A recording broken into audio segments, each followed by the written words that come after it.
பெரியவா திருடிகளே சரணம். நல்லது நடக்கும், நல்லது மட்டுமே நடக்கும். நம்மளோட சேனல் நேயர்கள் அனைவருக்கும் என்ன பணிவான வணக்கங்கள், கோடான கொடி நன்றிகள். நான் ரொம்ப நாளாக யோசித்த கான்செப்ட் இது. ரொம்ப நாளுக்கு முன்னாடி நான் படித்தது நம்மளுடைய பெரியவாவுடைய புக்கில். நான் போடணும்னு நினச்சேன். ஆனால் அதை மறந்துட்டு நம்மளால் மற்ற வேலையெல்லாம் பார்த்துட்டு இப்போ 2 வாரமாக ரொம்ப டைட் ஆகிடுச்சு. காலேஜில் ஒர்க்கு கொஞ்சம் இன்ஸ்பெக்ஷன் ஒர்க் அப்படி இருக்குன்றதுனால. ஆனால் இன்றைக்கி நம்ம போட்டுடணும் அப்படின்ட்டு இன்றைக்கி காலையில் ஏஞ்ச உடனேயே ரெக்கார்ட் பண்ணிட்டு இன்றைக்கி செஞ்சிடணும் அப்படின்னு இன்றைக்கி செஞ்சுறேன். நமக்கு எல்லாருக்குமே நம்ம செய்த பாவங்கள், செய்யாத பாவங்கள் நம்மளை ஊர்த்திக்கிட்டே இருக்கும். அந்த பாவத்தை நம்ம எப்படி நீக்கிறது அப்படிங்கிறது தான் இன்றைக்கி நம்ம பார்க்க போகிறது. ரொம்ப பெரிய செல்வந்தர்னு வச்சுக்கோங்களேன். அவர் பெரியவாவை பார்க்க போகிறார். அவர்கிட்ட எல்லா வசதிகளும் இருக்குது, ஆனால் கண்ணு மட்டும் கலங்கியிருக்கு. பெரியவாட்ட போய் நிற்கிறார். பெரியவா, என்னுடைய மன உளைச்சலுக்கு அளவே இல்லை பெரியவா, தூக்கம் இல்லை பெரியவா, என்னால் முடியல, என்னால் வாழவே முடியல பெரியவான்னு அப்படியே உணர்ச்சி பொங்க அழுகுறார். நல்ல ஒரு பெரிய ஒரு பிஸ்னஸ் மேன் தான் அவர். இப்படி ஆர்டர் போட்டால் எல்லாம் நடக்கும். ஆனால் அவரால் இருக்கவே முடியல, அப்படி ஒரு சூழ்நிலை அவருக்கு. உடனே பெரியவா, முதல்ல நீ நடந்ததை சொல்லு அப்படிங்கிறாங்க. அவர் என்ன சொல்கிறார் அப்படின்னா, அவருடைய ஃப்ரெண்டு, அவருடைய நண்பரை அவருடைய தொழிலுக்காக என்ன பண்ணுறாரு அப்படின்னா, அவருடைய காரை கொடுத்து வேறு ஒரு மாநிலத்துக்கு போக சொல்கிறார். அவருடைய பிஸ்னஸ் விஷயமாக போக சொல்கிறார். போகும்போது என்னவாயிடுது அப்படின்னா, கார் ஆக்சிடெண்ட்டில் இறந்து போய்டுறார். இந்த இழப்பு யாருமே ஈடுகட்ட முடியாது இல்லைங்களா? அப்போ அவங்க குடும்பம் என்னவாகும்? நான் கொலை பண்ணிட்டேனோ, எனக்கு பிரம்மஹத்தி தோஷம் வந்துடுச்சோ, அப்படி ஒரு யோசனை எனக்கு வந்துருச்சு பெரியவா.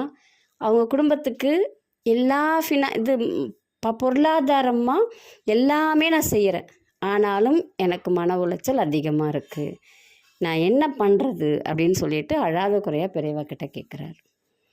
பெரியவா என்ன சொல்கிறாருன்னா, இது உன்னால் நடந்தது இல்லை. எப்பயுமே யமதர்மர் தன் மேலே பழி எடுத்துக்கவே மாட்டார், அடுத்தவங்க மூலமாக தான் அதை செய்ய வைப்பார். அதுபடி தான் உன்னை கருவியாக பயன்படுத்தியிருக்கார். இது நடக்க வேண்டியது நடந்துருச்சு, அதனால் நீ இதை பெருசாக யோசிக்காத. ஆனாலும் மனசுக்குள்ளே வருத்தம் இருக்கும். நீ அவங்க குடும்பத்துக்கு தேவையானதையும் செய்கிற.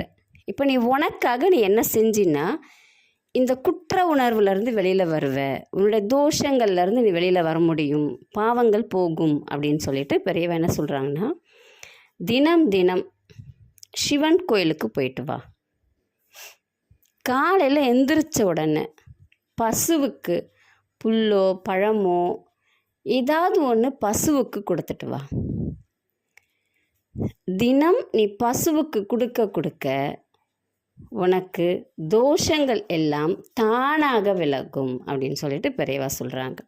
அடுத்த நிமிஷம் அவருக்கு கேட்கணுன்ற அவா பேசுகிறதுக்கு முயற்சிக்கிறார். உடனே பெரியவா சிரிச்சிட்டே கொஞ்சம் கேப் விட்டு சொல்லு அப்படிங்கிறார். உடனே அவர் திரும்பி என்ன சொல்கிறாருன்னா, பெரியவா, நான் டவுனில் இருக்கேன், நான் காலைல எந்திரிச்ச உடனே பசுவெல்லாம் பார்க்க முடியாது, நீ தான் அதுக்கு யோசிக்கணும். உன்கிட்ட கார் இருக்குது, கோசாலை இருக்கும், காலைல எந்திரிச்சோடனே கோசாலைக்கு போய் ஏதாவது கொடுத்துட்டு வா. அப்போ தான் அவருக்கு திரும்பி யோசிக்கிறார். நம்ம தேடவே இல்லை, அதுக்குரிய ஆப்ஷனை நம்ம தேடவே இல்லையே அப்படின்னு நமக்குள்ளே அவர் யோசிச்சுட்டு திரும்ப நன்றி பெரியவா அப்படிங்கிறார். ஸோ பசுவுக்கு தினம் தினம் கொடுங்க, தினம் தினம் சிவன் கோயிலுக்கு போ, உன் பாவங்கள் இருந்த இடம் தெரியாது. நீ அப்படி ஒரு மனசு ஃப்ரீ ஆகிடும், அவங்க குடும்பமும் நல்லா இருக்கும், உங்கள் குடும்பமும் நல்லா இருக்கும் அப்படின்னு சொல்லிட்டு இந்த சின்ன எளிய வழியை தான் அந்த தொழிலதிபருக்கு சொன்னாங்க. இதே நம்ம வேறு யார்கிட்ட கேட்டிருந்தோம்னா எவ்வளோ பெரிய யாகம் நடத்தணும்லாம் என்னென்னலாம் சொல்லியிருப்பாங்க. யோசிச்சு பாருங்கள், எவ்வளோ ஒரு எளிமையான வழியை கொடுத்துருக்காங்க பெரியவா. இந்த வழி அவருக்கு மட்டுமானதில்லை, எல்லாருக்குமே பொருந்தும்.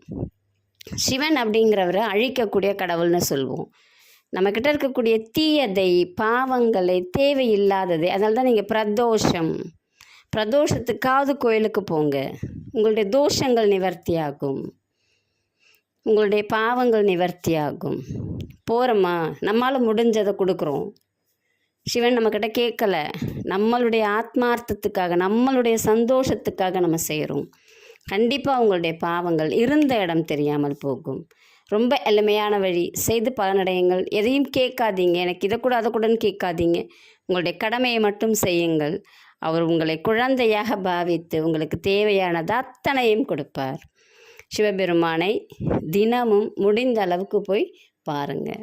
நீங்கள் ஒன்றும் செய்யலாம் வேணாம், பார்த்துட்டாவது வாங்க. இல்லை போகும்போதாவது அப்படி கோயில் கோபுரத்தையாவது பார்த்துட்டு போங்க. எல்லா நல்லவைகளும் உங்களை தேடி வரும். நம்பிக்கையோடு செய்யுங்கள். நன்றி, வணக்கம். நல்லதே நடக்கும்.